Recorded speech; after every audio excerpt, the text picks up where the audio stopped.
Hello viewers, আসসালামু আলাইকুম। দোকান বন্ধ করে দিচ্ছে, রাতের 1:30 বাজে গেছে। যাই হোক, আজকে চলে আসছি এই অফ দোকানে, মানে রাতের 1:30টার সময়ও খোলা থাকে জিএসটি কিচেন। যাই হোক, এটা হচ্ছে তাদের ভিতরের স্মোক জোনের ইন্টেরিয়র, যেখানে আপনি চাইলে বসে স্মোক করতে পারবেন। তো স্মোকিং জোন তো দেখলাম, এবার তাদের মেইন ইন্টেরিয়রটা দেখি ভিতরে কি অবস্থা। আর মেইন ইন্টেরিয়র থেকে আপনারা দিনে আসলে এখান থেকে লেক ভিউ দেখতে পারবেন। আর এই যে দেখেন, ভিতরে হচ্ছে দেখতে এরকম, যেটা মোটামুটি ভালোই দেখতে, বেশি একটা খারাপ না। আর এখানে তারা লিখে রাখছে বিলিভ ইন ইউর সেলফ। আচ্ছা, একটা ভালো লেখা লিখছে। আর আমি স্ন্যাপচ্যাটের ক্যামেরা দিয়ে ভিডিও করছি, দেখেন আমার কত সুন্দর লাগতেছিল দেখতে। যাই হোক, নজর লাগায়েন না। আর আমার সাথে ছিল ছোট ভাই জুবায়ের।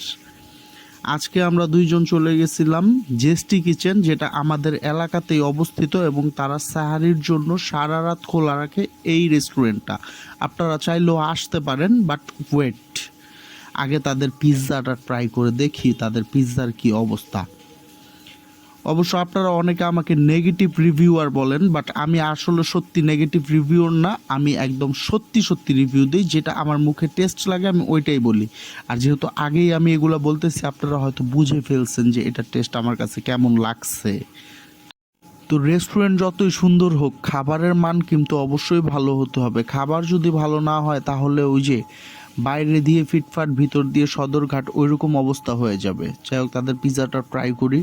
বিসমিল্লাহ।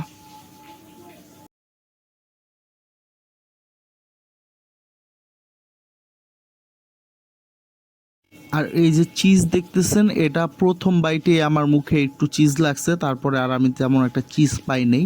তো পিৎজাটা এখন আমি তাদের বানানো একটা মেয়োনিজ, এই মেয়োটা দিয়ে ট্রাই করে দেখি তাদের মেয়োর টেস্টটা কেমন।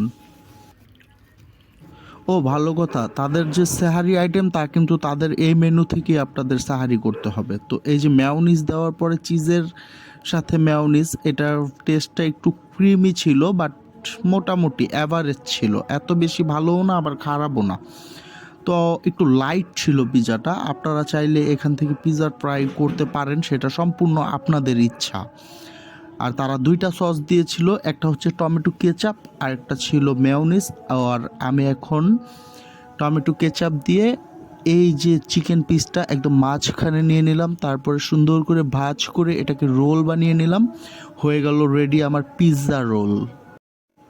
তো আপনারাও চাইলে আমার মতো এরকম পিৎজা রোল বানিয়ে খেতে পারেন। কে কে এরকম করে রোল বানিয়ে আগে পিৎজা খেয়েছেন অবশ্যই কমেন্ট করে জানাবেন। আর এই যে দেখেন, আমার দেখা দেখি রোল বানানোর চেষ্টা করছে, তো পারে নাই, এইভাবে খেয়ে নিছে। যাই হোক, আজকে এই পিৎজা ট্রিট আর জেস্টি কিচেনে ঢুকার আইডিয়াটা কিন্তু ওরই ছিল, তাই ধন্যবাদ জুবায়ের তোমাকে। ভিউয়ার্স, আমরা পিৎজা খাইতে থাকি, দেখা হবে নেক্সট ব্লগে ইনশাল্লাহ। দোয়া করবেন, সাবস্ক্রাইব এবং লাইক করে পাশে থাকবেন। আল্লাহ হাফেজ।